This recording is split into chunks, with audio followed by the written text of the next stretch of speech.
తెలంగాణ ప్రాంత రైతాంగానికి Kisan farmer welfare commission నుంచి మీకు విజ్ఞప్తి.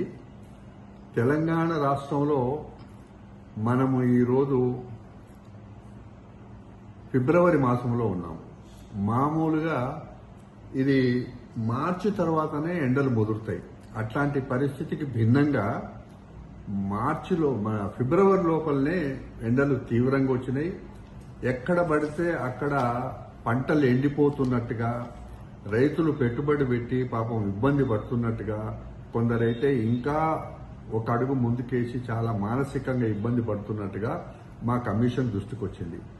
రైతాంగంతో ఒకటే మనవి, ఎప్పుడు కూడా ప్రకృతి ఒక రకంగా ఉండదు.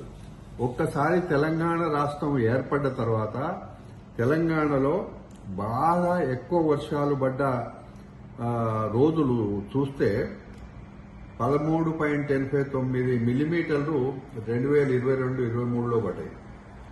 అదేవిధంగా గ్రౌండ్ వాటర్ కూడా 13.42 మిల్లీమీటర్లు, అంటే ఎప్పుడు బాగా గ్రౌండ్ వాటర్ కానీ వర్షపాతం కానీ 2022-23, దాని తర్వాత ఇప్పుడు చూస్తే గ్రౌండ్ వాటర్ విపరీతంగా పడిపోయింది. బోర్లకు నీళ్లు అందే పరిస్థితి లేదు.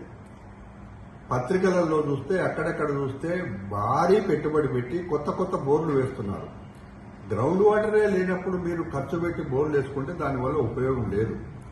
అందువల్ల కమిషన్ ఎప్పుడు కూడా రైతాంగం యోగక్షేమాలు చూస్తుంది కాబట్టి మీరు అప్పులు తెచ్చి పెట్టుబడులు పెట్టకండి. ఉన్న పంటను కాపాడుకోండి. అదనంగా వరి వేయడానికి మీరు మంచి పద్ధతి కాదు, మానుకోండి. అందువల్ల మా మనవి ఒకటే ఏంటంటే, ఇది అవతల నేను రాజకీయ పార్టీలతో కూడా మనవి చేస్తా ఉన్నా, మీరు పదే రైతాంగం మానసిక ఒత్తిడికి గురి చేసే పద్ధతిలో మీరు స్టేట్మెంట్ ఇస్తున్నారు. మంచి పద్ధతి కాదు. కరువు, కాటకాలు, అధిక వర్షాలు, వరదలు ఇవన్నీ కూడా ప్రకృతి జరిగేటివి. ప్రకృతిలో మీరు దాన్ని కూడా రాజకీయం చేసుకోవడం మంచి పద్ధతి కాదు. నేను దయచేసి రాజకీయ పార్టీలకు, ప్రతిపక్ష పార్టీలకు చేతులెచ్చి నమస్కారం చేస్తున్నా, రైతు పక్కన నిలబడండి. రైతుకు ఆత్మస్థైర్యం పెంచండి. చివరిగా మా కమిషన్ పక్షాన రేవంత్ రెడ్డి గారు ముఖ్యమంత్రిగా వారు చేయవలసిన సహాయం అంతా చేశారు రైతాంగానికి. దేశంలో ఎన్నడూ లేని విధంగా 2 లక్షల రూపాయల రుణమాఫీ, 23,000 కోట్ల రూపాయలు దేశంలో ఎప్పుడు జరగదు. అంతేకాదు రైతు భరోసా కూడా మొదలైంది. అంతేకాదు ఎన్నడూ లేని విధంగా సన్న వడ్లకు 500 బోనస్ కూడా ఇవ్వడం జరిగింది. ఇవన్నీ వ్యవసాయ రంగానికి ఒక రైతు బిడ్డ కాబట్టి ఈ సంవత్సర కాలంలో ఇవన్నీ కూడా రైతాంగానికి పెట్టుబడి కింద ఉండడానికి, అప్పుల బాధ నుంచి తొలగించడానికి చేసిన ప్రక్రియలు.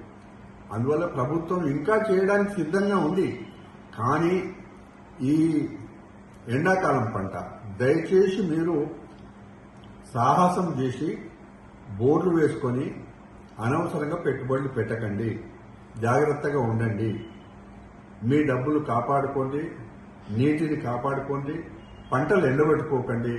దయచేసి మీకు విజ్ఞప్తి చేస్తున్న ఒక రైతుగా కూడా, ఇది మన జీవితంలో చూస్తే అనేక సందర్భాలలో కరువు వచ్చింది, కాటకాలు వచ్చినాయి.